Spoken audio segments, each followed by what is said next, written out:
ధర్మరాజు గారు మళ్ళీ భీష్మాచార్యుల వారిని ప్రశ్న వేశారు. లోకంలో ఆయుర్దాయం గురించి తాపత్రయం లేనటువంటి వారు ఎవ్వరూ ఉండరు.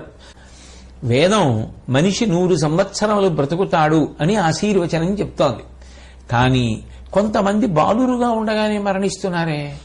అట్లా కొంతమంది పూర్ణాయుర్దాయం పొందకుండా 100 ఏళ్లు బ్రతకకుండా మరణించడానికి కారణం ఏమిటి? దాన్ని నాకు చెప్పవలసింది అని చెప్పి అడిగితే భీష్మాచార్యుల వారు జవాబు చెప్తున్నారు. ఆయుర్దాయం పెరగడానికి ప్రధానమైనటువంటి కారణము ఆచారమే. ఎవరు శాస్త్ర విహితమైనటువంటి కర్మలను శాస్త్రం చెప్పినటువంటి రీతిలో చేస్తూ ఉంటారో, ఎవరు ఆచరిస్తారో నియమాలను, అటువంటి వారు దీర్ఘాయుర్దాయాన్ని పొందుతారు. అట్లా కాకుండా ఆ చెప్పినటువంటి ఆచారము తెలుసుకోవడానికి పనికొస్తుంది కానీ మేము ఆచరించడానికి పనికిరాదు అని సదాచారమును వదిలిపెట్టేస్తే దాని వలన ఆయుర్దాయము క్షీణించిపోతుంది. పెద్దలైనటువంటి వారు సమాజంలో ఎలా ప్రవర్తిస్తున్నారో, ఎటువంటి సదాచారమును పాటిస్తున్నారో చూసి తెలుసుకుని అటువంటి మంచి ఆచారమును పాటించినటువంటి కారణం చేత అందరూ కూడా దీర్ఘాయుర్దాయాన్ని పొందుతారు. సదాచారము అనేటటువంటి మాటలో గుర్తుపెట్టుకోవలసినటువంటి కొన్ని ప్రధానమైన విషయాల్ని భీష్మాచార్యుల వారు చెప్తున్నారు. గురువుల మాటని లెక్క చేయకపోవడం అనేటటువంటిది మంచి పద్ధతి కాదు. అట్లాగే చెడు నడవడి కలిగి ఉండడం. ఎన్ని తెలిసుంటే ఉపయోగం ఏముంది? ప్రవర్తన సరిగ్గా లేనప్పుడు. కాబట్టి చెడు నడవడి కలిగి ఉండడం. అట్లాగే ఏది కనపడితే దాన్ని తుంచేస్తూ ఉండడం. కొంతమంది చూడండి, ఓ చిన్న చెట్టు కనపడితే చిగురు తుంపేస్తారు. ఏ చెట్టు కింద నిలబడతారో కొమ్మలు విరిచేస్తూ ఉంటారు. అట్లా వెడుతూ ఉంటారు. ఏది కనపడితే దాన్ని తుంచుతూ ఉంటారు. అలా తుంచేసేటటువంటి లక్షణం మంచిది కాదు. 2, గోళ్లని వేళాపాళా లేకుండా అదే పనిగా కొరుకుతూ ఉండడం కూడా మంచి లక్షణం కాదు. ఇవాళ అందరూ చెప్తున్న మాట అదే, శుభ్రత పాటించకపోతే అనారోగ్యం వస్తుంది అని. గోళ్లలో ఎన్నో సూక్ష్మక్రిములు ఉంటాయి, అవన్నీ కొరుకుతూ ఉండడం ఏమిటి?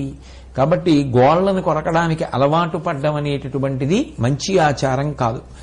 ఉదయకాలమనందు అస్తమయకాలమనందు సూర్యుణ్ణి దర్శనం చేసి సంతోషిస్తూ ఉండడం కూడా ఆయువు హరించిపోవడానికి కారణం.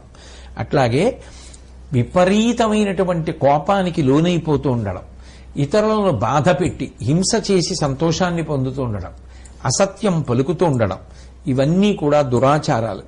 అట్లాగే మనిషి ప్రతిరోజు కూడా దేవతలను ఆరాధించి ప్రశాంతమైనటువంటి చిత్తంతో వాళ్ళ అనుగ్రహంతో జీవించడం సదాచారం. అన్నిటికన్నా మనిషి జ్ఞాపకం పెట్టుకుని ఏ కారణం చేత కూడా బుద్ధి అటువైపు మళ్లకుండా చూసుకోవలసిన ప్రధాన విషయాన్ని భీష్మాచార్యుల వారు చెప్తున్నారు. పరుల యొక్క సతియందు కోర్కెని పెంచుకోవడం, పరసతితో క్రీడించాలనేటటువంటి బుద్ధి కలగడం, అటువంటి పనులు చెయ్యడం ఆయుర్దాయాన్ని నశింపచేసేస్తాయి అన్న విషయంలో ఏ విధమైనటువంటి అనుమానం లేదు. ఇక దురాచారము, చెయ్యకూడనటువంటి పనుల్లో దేవగృహము కడ, దేవాలయాల దగ్గర, గోవాటమునందు, గోవులన్నీ కూడా ఉండేటటువంటి గోష్ఠము, గోశాలల యందు రచ్చ కొట్టము పొంతన్, 10 మంది ఊళ్ళో వాళ్ళు కూర్చుని మాట్లాడుకుని ఊరి సమస్యల గురించి చర్చించేటటువంటి సమావేశ మందిరముల దగ్గర, సస్యములను, పంట చక్కగా ఏపుగా పెరుగుతున్నటువంటి ప్రదేశంలోనూ మలమూత్రములను విసర్జించడం అనేటటువంటిది దురాచారం. అటువంటి పనులు చేయకూడదు, అటువంటి ప్రదేశములలో అసలు చెయ్యకూడదు సుమా అని చెప్పి మంచి ఆచారం మనిషి గుర్తు పెట్టుకుని తప్పకుండా ఆచరించవలసిన విషయాల్ని ఆ భీష్మాచార్యుల వారు చెప్తున్నారు. మంచి మంచి విషయాలు తెలుసుకుని ఆచరించడం అనేటటువంటిది ఆయుర్దాయం పెరగడానికి కారణమవుతుంది ధర్మరాజా.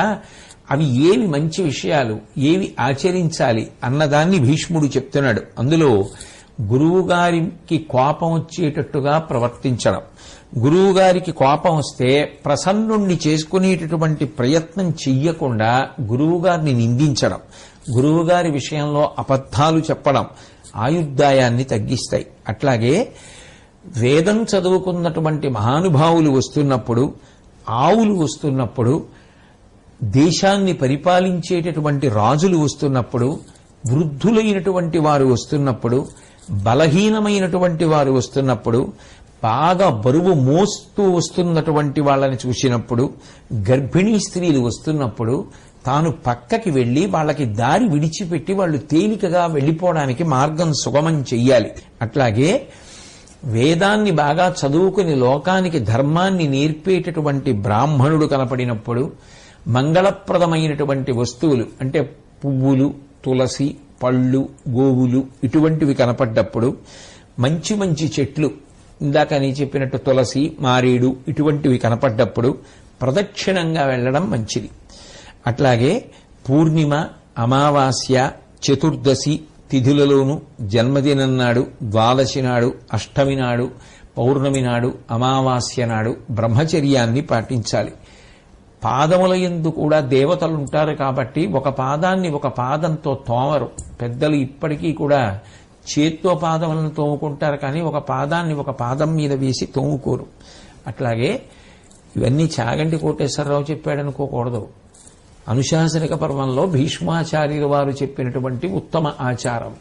కాబట్టి పాదములు ఒకదానితో ఒకటి తోమకుండా ఉండడం, ఇతర వ్యక్తుల మీద చాడీలు చెప్తూ ఉండడం, అట్లాగే పరుషంగా మాట్లాడటం ఇవి దోషములు. అటువంటి వాటి జోలికి వెళ్లకుండా ఉండడం, చెయ్యవలసినటువంటి మంచి పనులు చేస్తూ ఉండడం అవి మనిషి వృద్ధిలోకి రావడానికి, దీర్ఘాయుష్మంతుడవడానికి కారణములవుతాయి.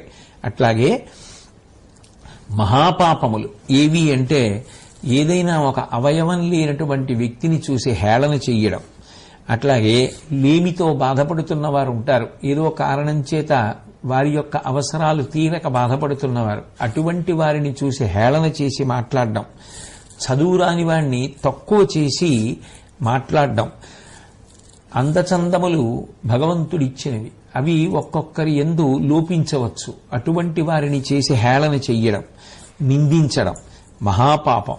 అలాగే వేదాలను, దేవతలను తూలనాడడం కూడా మహాపాపం. అటువంటి పనుల జోలికి వెళ్ళకూడదు. కాబట్టి అటువంటి చెడు పనుల జోలికి వెళ్లకుండా మంచి పనులు ఎవరు చేస్తూ ఉంటారో అటువంటి వారికి దీర్ఘాయుర్దాయము కలుగుతుంది. కాబట్టి ధర్మరాజా, ఆయువుని పెంచుకోవడానికి సదాచారమును పాటించుటయే సరి అయినటువంటి పద్ధతి. అట్లాగే భోజనం చేసేటప్పుడు ఏదో ఆలోచన చేస్తూ ఏం తింటున్నాం, ఏం కలుపుకున్నాం, ఏమీ ఆలోచించకుండా ఏదో భావనతో ఏవో మాట్లాడుతూ దేని గురించో ఆలోచిస్తూ ఎప్పుడూ భోజనం చేయకూడదు. అట్లాగే అన్నాన్ని నిందించడం కూడా మహాపాపం. ఎందుకంటే అన్నమే పరబ్రహ్మస్వరూపం. అన్నాద్ భూతాని జాయంతే, సమస్త ప్రాణులు అన్నం వలననే పుడుతున్నాయి. అన్నాద్ భవంతి భూతాని పర్జన్యాత్ అన్న సంభవ. ఆ అన్నము వలన సమస్త భూతములు పుడుతున్నాయి, సమస్త భూతములు పెరుగుతున్నాయి, ఆఖరికి అన్నం కారణంగానే పడిపోతున్నాయి. అంటే అన్నము అంటే మనము తినున్నది, మనని తినున్నది అని రెండు అర్థాలు. కాబట్టి అన్నాన్ని నిందించడం అనేటటువంటిది చాలా దోషం సుమ. అన్నాన్ని నిందించకూడదు, అది పరబ్రహ్మస్వరూపము అని గౌరవించవలసి ఉంటుంది.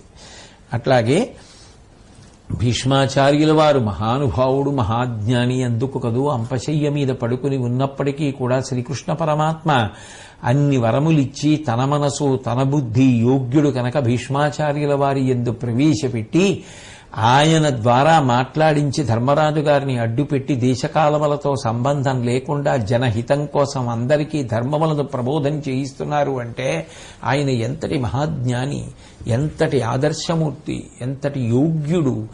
కాబట్టి ఆయన ఆహారం గురించి, శయనం గురించి, దాంపత్య జీవనం గురించి ఎన్నో ధర్మములను చెప్పాడు. ఆ ధర్మరాజు గారు వేసినటువంటి ప్రతి ప్రశ్నకి జవాబు చెప్పారు.